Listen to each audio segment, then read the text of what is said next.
wearing a spacesuit flying in the air. Wow! I'm looking at the stars very closely. Wow! Space looks amazing! But what happens when astronauts are far for car? How do they feel? Maybe happy, maybe excited. Sometimes also lonely, angry, scared, or sad. Even astronauts can have these emotions, and you all know what children have these emotions too. Sometimes we feel happy and calm, or we feel angry. Some is we cry, some is we feel afraid. And sometimes our emotions feel so big, like our space, but there is God nervous. We can learn how to manage our emotions. First, notice what is happening. Is your face hot? Do you want to crack? Second, name your emotions.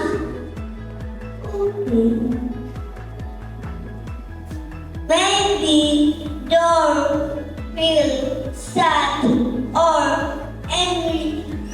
Maybe nervous or maybe frustrated.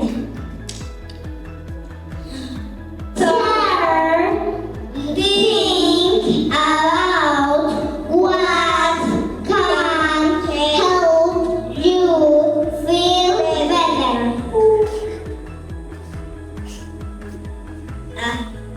Listen to music or play quietly. From afraid or when afraid, the morals will practice after it becomes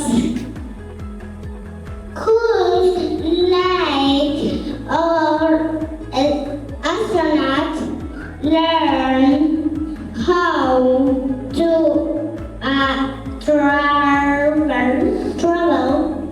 We in space. We can learn how to calm our big emotions too. Thank you.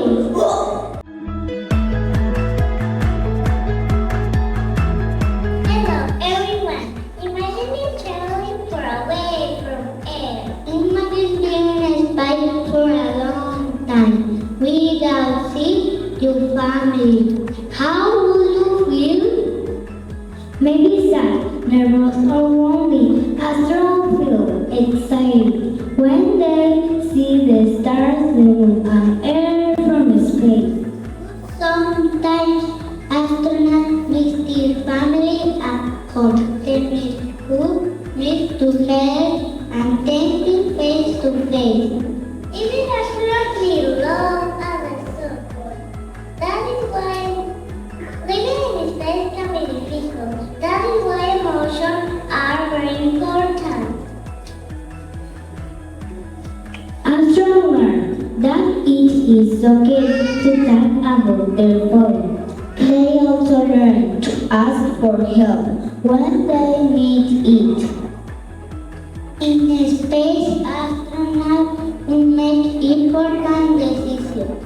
They need food, water, oxygen, medicine, and tools to stay safe and healthy. Not much space on a rocket, so astronauts will choose carefully. Sometimes people feel stressed, afraid, or tired. When this happens, it can be harder to solve a problem. That is why teamwork is important. Astronauts help each other. They listen, support, and push one another. They can be found photos, filters, or videos from home. These teachers do so many important. Feeling mother, kids mother, teenage mothers too. No matter where we go, on air or even in space, we have needs, love, support, and hope. No matter how away we are never truly alone. As the Bible in the Matthew 28:20, I am with you always. 1, 2, 3, thank you.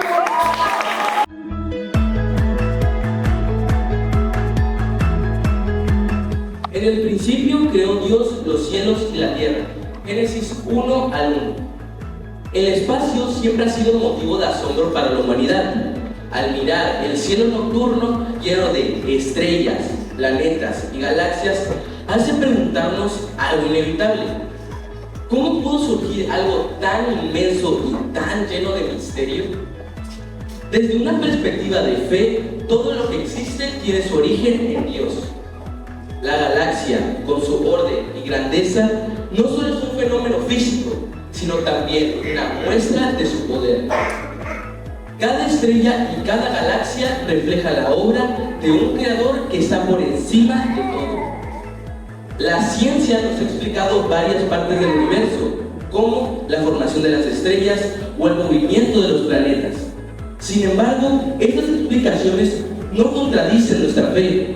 Al contrario, con esto nos permite comprender mejor aún la grandeza, la creación de Dios.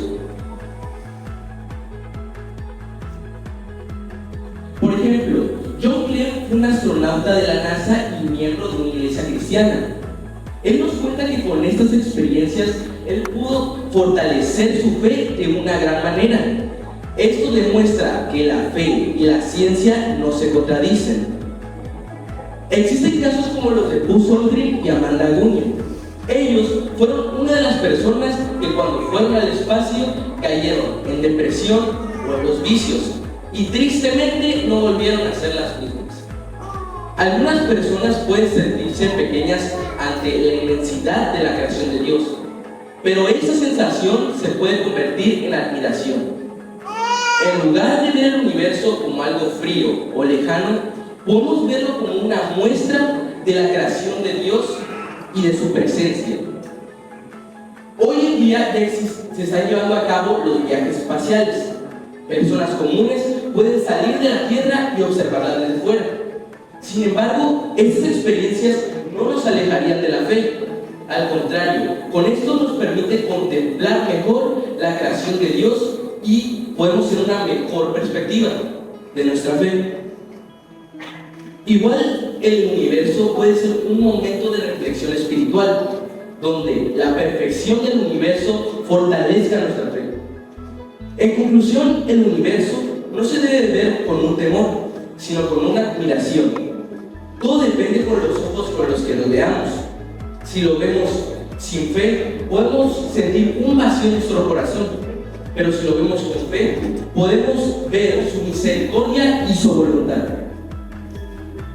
Aún así, aunque el universo sea enorme, podemos tener esa certeza de que Dios está presente. Y quiero terminar con un versículo que es Salmos del 8 al 3 al 4, que dice: cuando veo tus cielos, obra de tus dedos, la luna y las estrellas que tú formaste, digo, ¿qué es el hombre para que tengas de él memoria? ¿Y el hijo del hombre para que lo visites? Muchas gracias.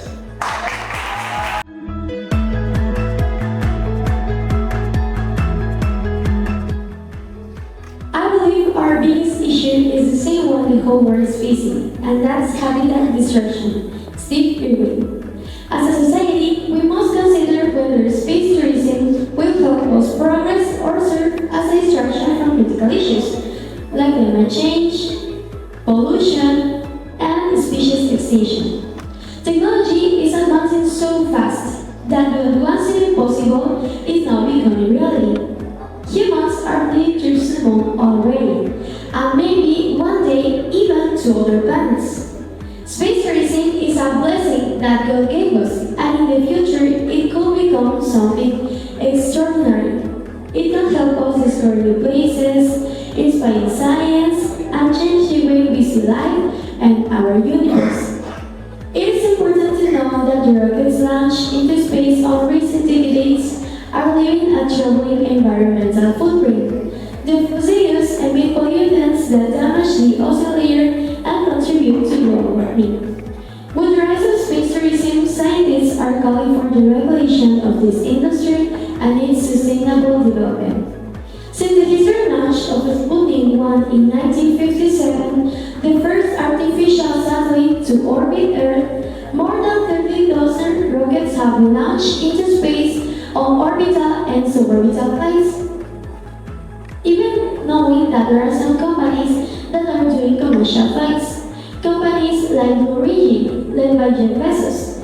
The company became widely known after launching the all-seater Katy Perry on the New Shepard spacecraft on April 14 of 2025. On the other hand, SpaceX, led by Elon Musk, is known for being the most advanced company in the private sector. But not everything that glitters is gold, because the impact of every flight is huge. In every spacesuit, rockets release large amounts of nitrogen soot and oxide particles. Alpha space companies claim that their emissions are lower from those of commercial aviation. But the real issue is where the gases are released. Both black carbon and liquid hydrogen have significant environmental impacts. Black carbon is particularly harmful on the upper atmosphere and its effect on global warming. If we want to prevent space tourism from becoming a danger to our planet, we should consider some solutions. Number 1, develop cleaner technology. Space companies should create reusable rockets and cleaner fuels to reduce pollution and make space tourism more sustainable. Number 2, create environmental regulation. Governments must establish laws that limit harmful emissions to make space tourism more sustainable and protect the environment. As the Bible says in Gospel of Luke 16:10, however can be trusted with very little can also be trusted with much. Thanks.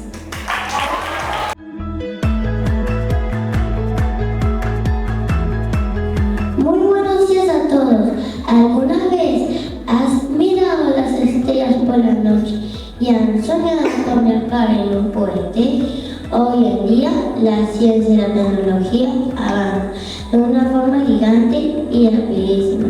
Esto significa que el futuro ya está aquí y muy pronto viajar al espacio observando todo el cielo. Es verdad, por eso hoy queremos hablarles de los mensajeros de la galaxia. Los astronautas, ellos viajan a lugares donde nadie más ha llegado para traernos mensajes de ciencia, descubrimiento y esperanza para toda la humanidad. Pero detrás de estos trajes brillantes y de los cohetes que hacen ¡pum! Hacia el cielo, hay un gran secreto que casi nadie cuenta. Viajar más lejos en el universo también significa enfrentar un problema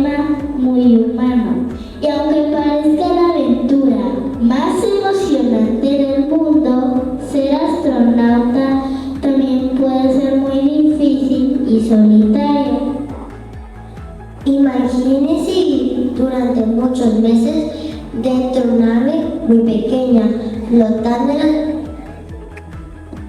lejos de su familia, de sus amigos y de sus planetas.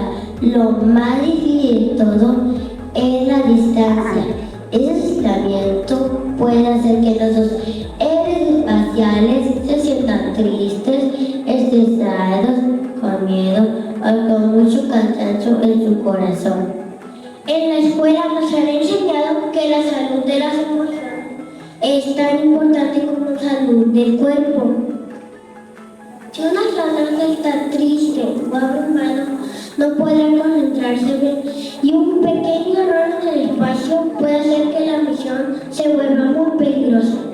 Por eso, los alumnos de segundo grado tenemos una gran solución. Proponemos que todas las naves del futuro construyan obligatoriamente una sala de bienestar espacial. Sí, sería un lugar mágico dentro de la nave. Esta sala tendría luces especiales y plantas de verdad para que parezca un pedacito de jardín de la Tierra. Así los astronautas, música, relajarse, hacer ejercicio para no tener estrés, tendrían pantallas para hacer videollamadas con su familia siempre que necesiten. También nuestra propuesta incluye que desde la Tierra un equipo de psicólogos estará platicando con ellos antes, durante y después del viaje para que así recuerden que son muy valientes. Para descubrir los secretos del universo no solo se necesitan computadoras inteligentes, matemáticas y mucha tecnología, también se